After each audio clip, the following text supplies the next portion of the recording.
नमस्कार, मैं डॉक्टर मानक जैन, सह आचार्य एसपीसी राजकीय महाविद्यालय अजमेर।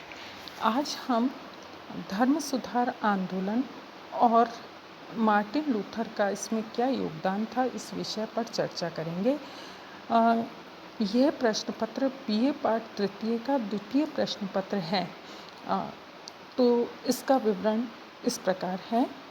धर्म सुधार के समय जर्मनी की क्या अवस्था थी, ये देखना आवश्यक है। धर्म सुधार आंदोलन के समय जर्मनी में राजनीतिक एकता विद्यमान थी। इस कारण पोप को जर्मन राज्यों पर अपनी प्रभुता स्थापित करने का अवसर मिल गया। प्रभुता के अलावा वह वहाँ के धन को भी खूब अर्जित किया करता था। वहाँ के अधिकांश शासक अब भी कैथोलिक धर्म के ही समर्थक बने हुए थे। वे जर्मनी में नवीन धार्मिक विचारधारा को प्रसारित होना देखना ही नहीं चाहते थे, परंतु कुछ शासक पोप की सार्वभौम सत्ता से मुक्त होकर चर्च की आहूत संपत्ति को हड़प कर पवित्र रोम सम्राट के विरुद्ध अपनी शक्ति को सुदृढ़ करना व जनसाधारण में धर्म सुधार की मांगों की पुष्टि करना चाहते थे। इन्हीं परिस्थितियों में जर्मनी में धर्म सुधार आंदोलन का प्रभाव फैलने लगा। धर्म सुधार आंदोलन का अग्रदूत मार्टिन लूथर।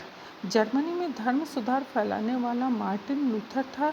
इस धर्म सुधारक का प्रभाव केवल जर्मनी तक ही सीमित नहीं रहा, कालांतर में समस्त यूरोप में भी दृष्टिगोचर होता है। हालांकि इससे पूर्व यूरोप में कई धर्म सुधारक अवतरित हो चुके थे, पर उनके विचार उनके जीवन काल में अधिक प्रभावशाली सिद्ध नहीं हुए और इससे पूर्व कि वे अपने विचारों को चिरस्थायी बना पाए, या तो निर्मम अत्याचारों से दबा दिए गए या फिर अग्नि के भेंट चढ़ा दिए गए। परंतु यह साहसी और निर्भीक लूथर ही था जिसने पोप व सम्राट के क्रोध का सामना करते हुए निडरता से अपने धार्मिक विचारों को फलीभूत बनाया। इसलिए मार्टिन लूथर को धर्म सुधार आंदोलन का अग्रदूत माना जाता है।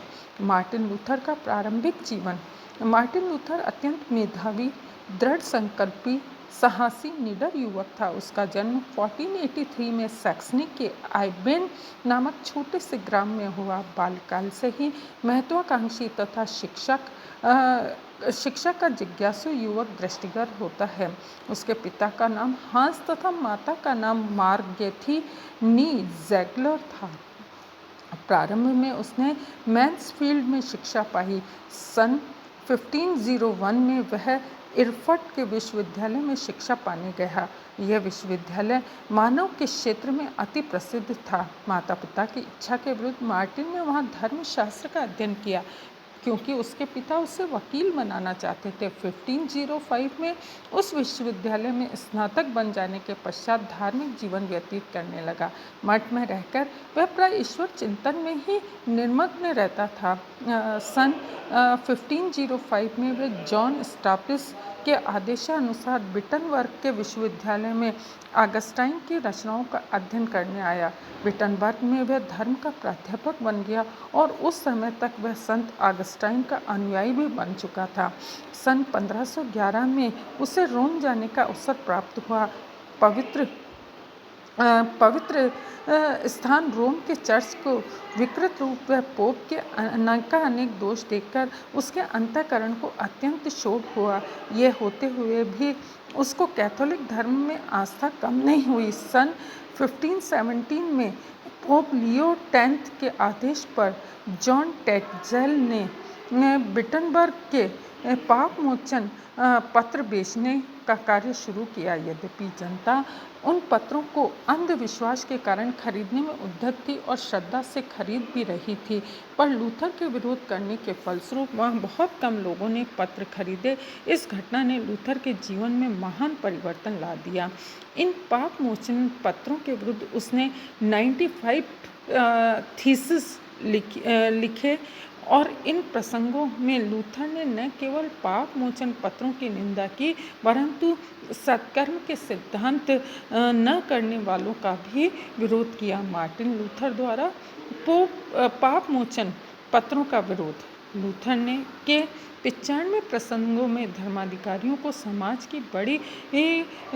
समाज में बड़ी खलबली मचा दी, क्योंकि इन प्रसंगों को विटनबर्ग के चर्च पर उसने 31 अक्टूबर 1517 को लगाया। उसी दिन वहाँ ऑल सेंट डे मनाया गया।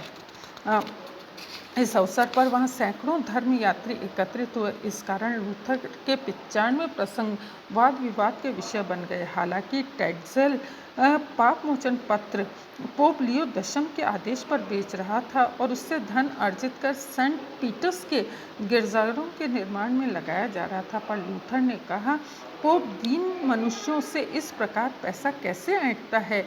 यह तो अतुल धन को अपने को उसमें व्यय क्यों नहीं करता? उसने चर्च की देवी सत्ता में अंधविश्वास व्यक्त किया, परंतु यह सब करते हुए वह कैथोलिक धर्म से संबंध विच्छेद नहीं करना चाहता था। नवीन धर्म चलाना उस समय तक कल्पना में भी नहीं था। पोप लूथर पोप और मार्टिन लूथर। ज्यों-ज्यों समय बदलता गया, लूथर के विचारों में भी परिवर्तन आता गया। उस समय वाइक्लिफ तथा जॉन हुस के विचार प्रभाव डालने लगे और इधर जर्मनी के लोगों पर उसका प्रभाव बढ़ने लगा। लूथर के बढ़ते प्रभाव को देखकर पोप को चिंता हुई। 1520 में लूथर ने अपनी 3 रचनाओं से पोप व कैथोलिक धर्म की बुराइयों पर प्रकाश डाला। वह पोप की महत्ता के स्थान पर बाइबल को अधिक महत्व देता था तथा उससे अधिक प्रामाणिक मानने लगा। लूथर की इन कार्रवाइयों से विक्षुब्ध हो पोप ने 1520 में उसके विरुद्ध धर्म निष्कासन की घोषणा कर दी। पोप के इस आदेश से भी लूथर नहीं डरा और उस आदेश पत्र को विटनबर्ग के भरे बाजार में उसने सबके सामने ही जला दिया। मार्टिन लूथर और सम्राट चार्ल्स पंचम। उस समय पवित्र रोम का सम्राट चार्ल्स पंचम था। वह कैथोलिक धर्म का कट्टर अनुयायी था। वह नहीं चाहता था कि लूथर इस प्रकार के कैथोलिक धर्म की कटु आलोचना करे। अतः 1521 में उसने वार्म्स स्थान पर एक धर्म सभा का आयोजन किया। उस सभा में उसने लूथर को भी आमंत्रित किया और उसने विश्वास दिलाया कि उसके प्राणों पर किसी प्रकार की आँच नहीं आएगी। समर्थक द्वारा न जाने की सलाह देने पर भी लूथर उस सभा में उपस्थित हुआ। सभा में लूथर को धर्म विरोधी विचार त्यागने की चेतावनी दी गई। प्रत्युत्तर में लूथर ने क्या कहा, ये भी देखते हैं। उसने कहा, जब तक मुझे बाइबल या तर्क द्वारा गलत प्रमाणित न कर दे, मैं किसी चीज़ का प्रत्याख्यान नहीं कर सकता और ना ही करूँगा, क्योंकि अंतःकरण के विरुद्ध आचरण न करना पवित्र है और न ही सुरक्षाजनक है। इस पर वर्म्स की सभा ने लूथर को नास्तिक और धर्मद्रोही घोषित कर दिया। लूथर ने तो इस निर्णय की तनिक भी परवाह नहीं की और वह निश्चल भाव से अपने मार्ग पर अग्रसर होता रहा। अब हम ये देखेंगे कि लूथर के धार्मिक विचारों का नामकरण प्रोटेस्टेंट होना किस प्रकार हुआ। वर्म्स के निर्णय के परिणाम स्वरूप अपनी रक्षार्थ लूथर सैक्सनी के सामंत फ्रेडरिक की शरण में चला गया।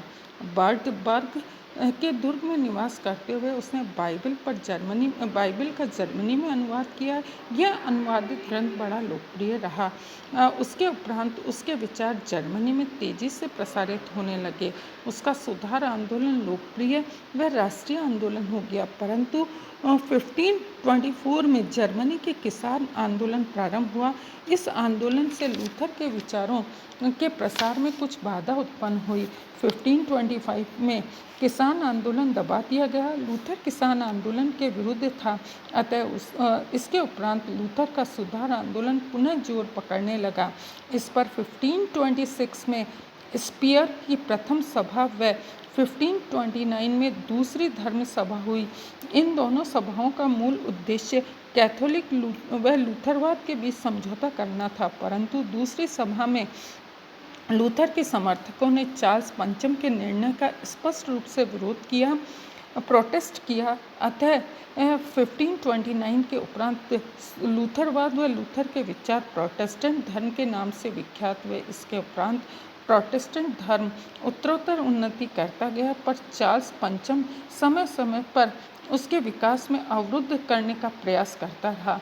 1555 ईस्वी में आम्सबर्ग की संधि हुई। इस संधि की शर्तें 1619 तक क्रियान्वित रही। इस संधि के उपरांत प्रोटेस्टेंट धर्म काफ़ी विकसित हो गया। इति नमस्कार।